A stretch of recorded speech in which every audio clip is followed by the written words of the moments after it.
Hello friends, आज मैं आपको बताऊंगी कि फैमिली कोर्ट्स क्यों बना, क्यों इस्टेब्लिश किया गया, फैमिली कोर्ट्स को क्या ज़रूरत थी कि अलग से फैमिली कोर्ट्स बनाई जाए।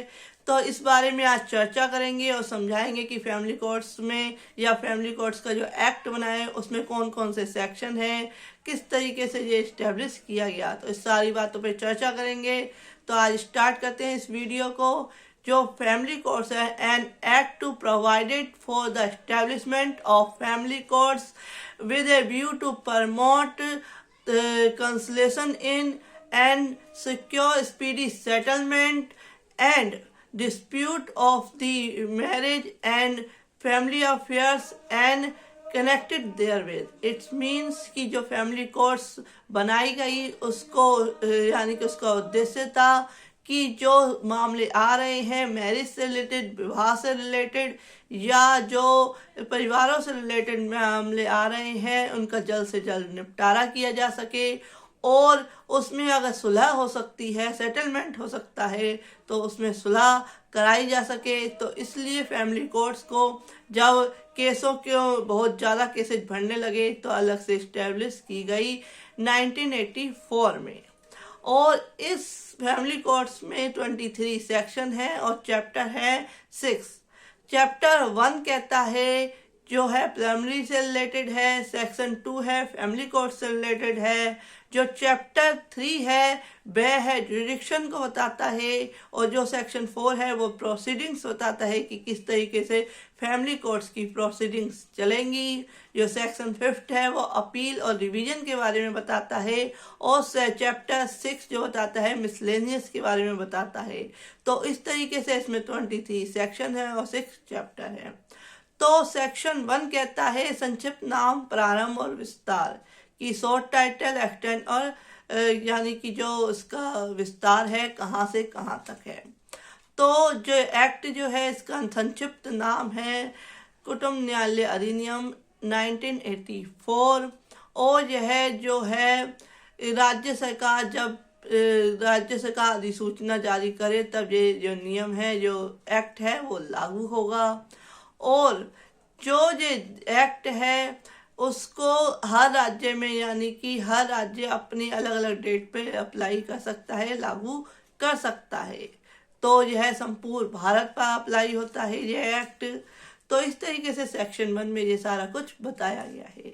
सेक्शन 2 कहता है जो कि है डेफिनेशंस के बारे में बताता है कि किस तरीके किसी की डेफिनेशन इसके अंतर्गत आती है।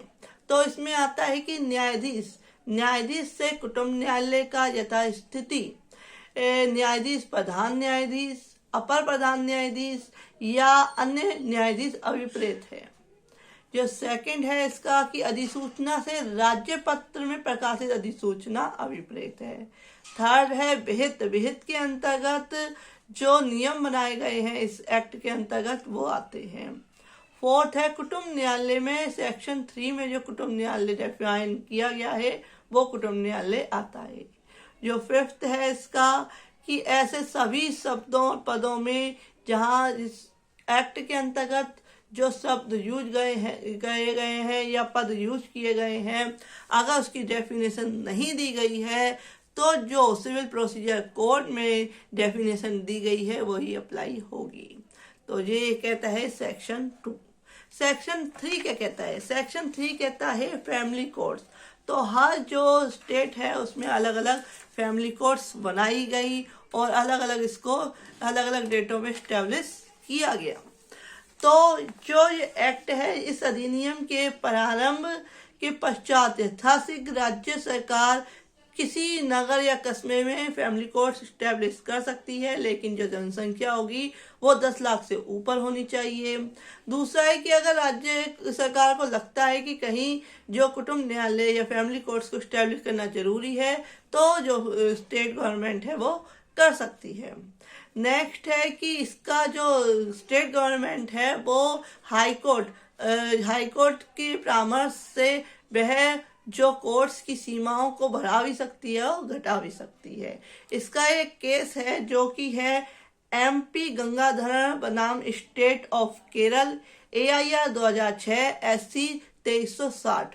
इसमें जो है कि एक स्थान से दूसरे स्थान को न्यायालय का अंतरण, कि क्या फैमिली कोर्ट्स को एक स्थान से दूसरे स्थान पर भेजा जा सकता है।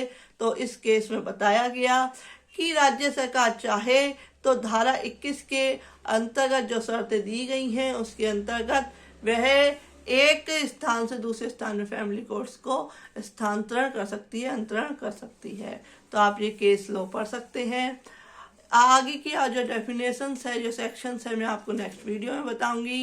If you like my video, please like, share and subscribe my channel. Thank you for watching this video.